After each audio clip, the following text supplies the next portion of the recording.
Good morning. It's Friday, May 15th. And this morning I thought I would walk down to the river on the path here in my neighborhood. It's a beautiful morning because the sun is shining, but it's also been a beautiful past few days because of the gentle spring rain that we need so desperately. My garden has grown by leaps and bounds over the last 2 days with all of this rain. But it's really nice to see the sun again. So, true confession, I gotta make a confession, and that is that,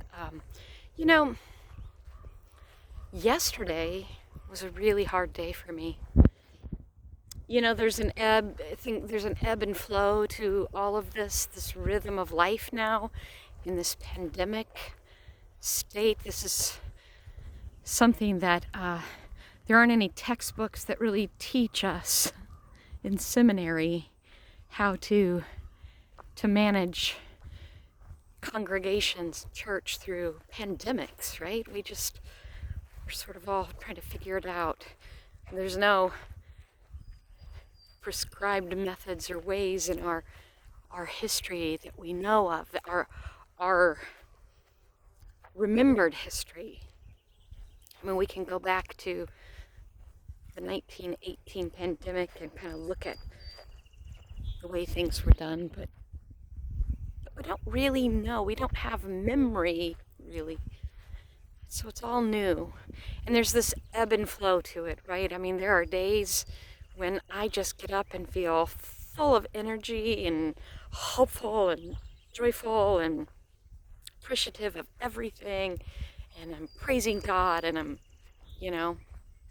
all is well. And then every once in a while I hit a day like I did yesterday where I just feel overwhelmed with it all. I wonder if you might feel that too. I just feel overwhelmed and tired, exhausted. And then I think, well, why on earth would I be tired? I mean, mostly I'm staying home. But I think it's really more about not being able to stop my brain from just thinking and overthinking and worrying and watching the news and all of that. And I read an article, a friend sent an article today that was really timely, that talked about the need to just create space, to schedule time to sort of worry, to schedule time to just let yourself kind of fall apart maybe. And then I was remembering as I read the article that I actually know this. I know this. I talk about this a lot with grief. I often tell people, as you are experiencing tremendous loss and grieving that, and as you have to get back into life despite grief, that you allow yourself, just schedule time. I mean, grief happens on its own time, but if you sort of just know, like Friday is gonna be Friday, I'm just gonna fall apart. I'm gonna give myself permission to fall apart. Then you're less likely to just fall apart all the time. So that was a good reminder. So I thought, well, maybe you need that reminder too. Just, we can't spend our days and nights in this pandemic worrying, fearful, letting anxiety grip us. We have to give ourselves permission to, I'm gonna spend 2 hours with it today. going to let myself worry and think about all of the stuff. And then at the end of those 2 hours, I got to get back. I got to get back to the other things that need my attention. That's good advice. But there was something else in the article that really, really captured my attention. And that was, they said, spend some time collecting happiness. I love that phrase. Spend time collecting happiness. So as we might focus on and schedule worry, time to worry, spend more time collecting happiness. That's why I'm walking to the river today, because it's an act for me. This is collecting happiness. I love this walk. This has been one of the most joyful things, a gift, a little gift that's come out of the pandemic for me, is experiencing this walk and knowing that it's here and being able to do it. And so today I'm doing this walk intentionally collecting happiness. It makes me happy because it's that collection of happiness. As we collect up these moments of happiness, that fills up all that space that we might allow grief and worry to seep into. Grief is going to be there, but worry, remember that Jesus saying, Matthew 6, where,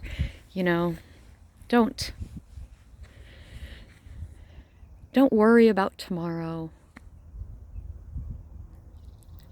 In the Gospel of John, Jesus says, do not let your hearts be troubled.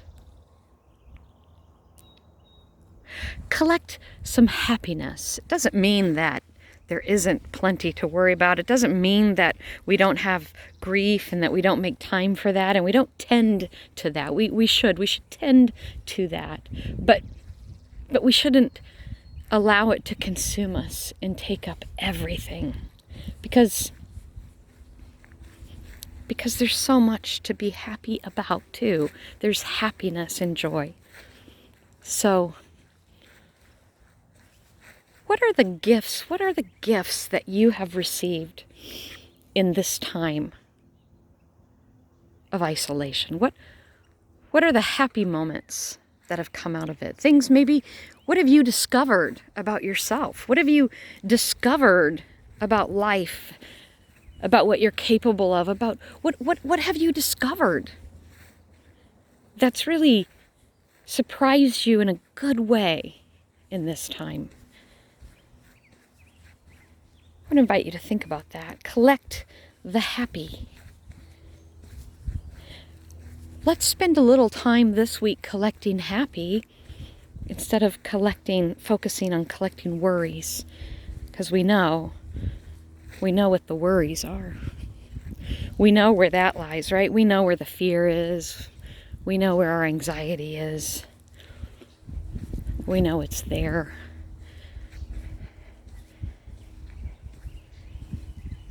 But let's tend to the happy. That's what I'm going to try to do. I'm going to work hard to not let myself be drawn in to the anxiety. That's what happened to me yesterday. I got drawn into it. I spent too much time listening to the news and just being submerged in it through news, television, through social media, through computer, through even other sources, where it's just surrounded everything about this pandemic and the negative stuff. And I forgot to collect a little happy too, to balance it all. So I want to share with you Psalm 1 today, because it just struck me as a something that I needed to meditate with.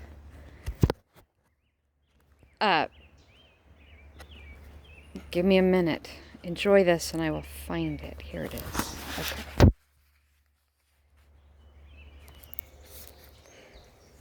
Watch this. Going down a steep incline here, so decline really. A little bit of mud. A little bit of mud never hurt anybody.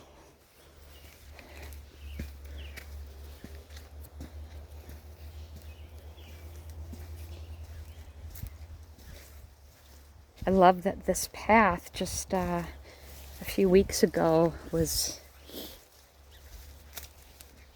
pretty open because there wasn't much vegetation grown up yet. But now look at it. It's kind of reminds me of walking through the jungle in Hawaii. That's a good memory. Happy. Psalm 1, verses 1 through 3. It's a short psalm. It's about 9 verses long. So if you wanted to open it up to read the whole thing, I would really invite you to do that. But I want to focus just for the time being on verses 1 through 3. Blessed is the one who does not walk in step with the wicked, or stand in the way that sinners take, or sit in the company of mockers, but whose delight is in the law of the Lord, and who meditates on his law day and night. That person is like a tree planted by the streams of water, which yields its fruits in season, and whose leaf does not wither. Oh, look at the eagle. Whatever they do prospers.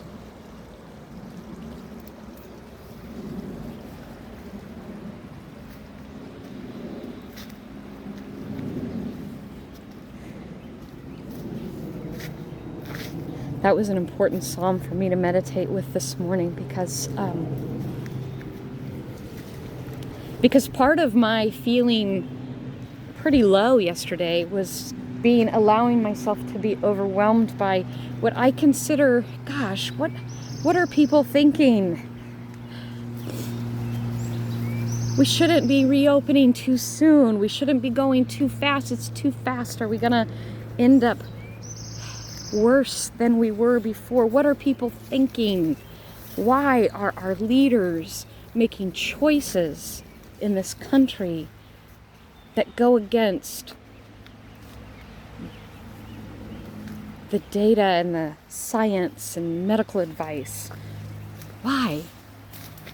Why is it more important to chase money than to protect lives? And then I meditated with Psalm 1 this morning, and it goes on. Psalm 1 goes on, it ends, actually, the very end. The last line is something to the effect of, the wicked's way, their ways lead only to destruction. And that's really the question. That answers the question. Perhaps you have the question. It's always my question. I'm always finding myself asking that, is how do we know? How do we know that we're walking in the way of God? And that's a big struggle nowadays too, because we hear these arguments back and forth about opening and reopening. Is it better to get the economy going?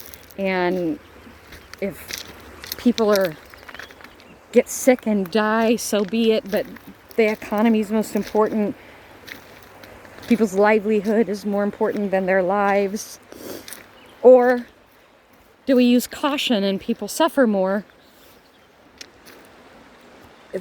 have more hardship financially, perhaps?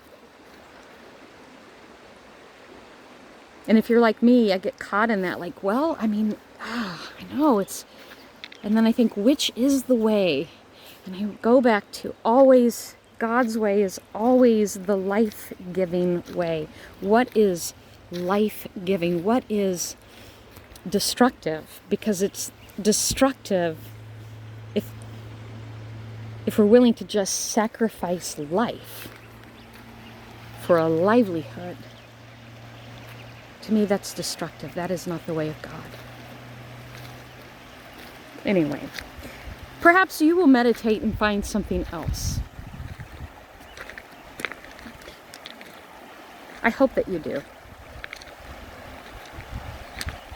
But know this. The promise and assurance of God's way is that you will have what you need when you need it. If we all work towards living in that way. There is enough in this world for everyone to have what they need.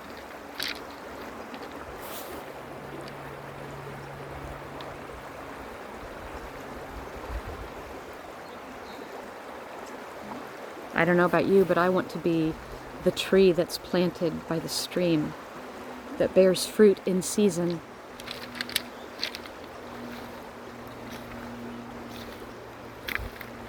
We're in a season right now where we need to move slowly and cautiously. We need to not be going out and exposing ourselves any more than necessary. And when we do go out, we need to wear masks. We need to social distance to take care of other people, not just ourselves. Those are acts of love and kindness, and to take care of other people, to care for humanity, to care for our creation, God's creation.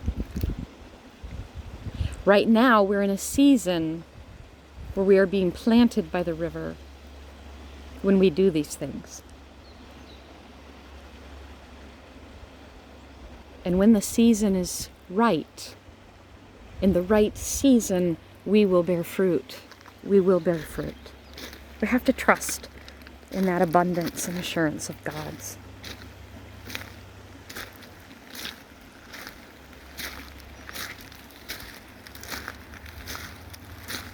I pray that you are finding this day beautiful, you find some peace, and that you find some joy. I pray that you start an amazing collection of happiness today. And maybe, just maybe, we could begin to share glimpses of our collections of happy with one another. Wouldn't that be amazing?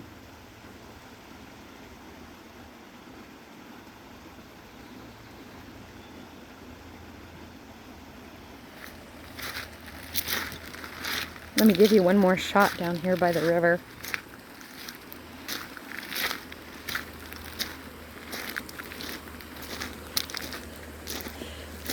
I mean,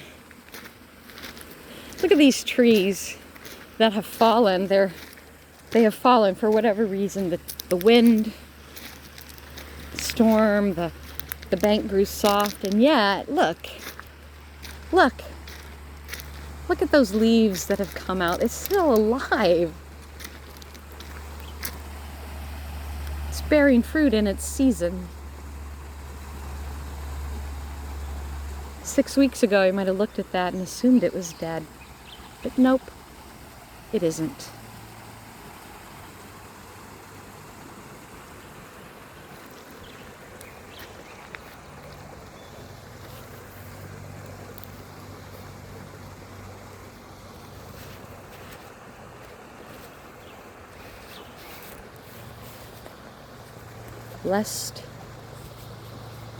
Blessed are those who walk in the way of God.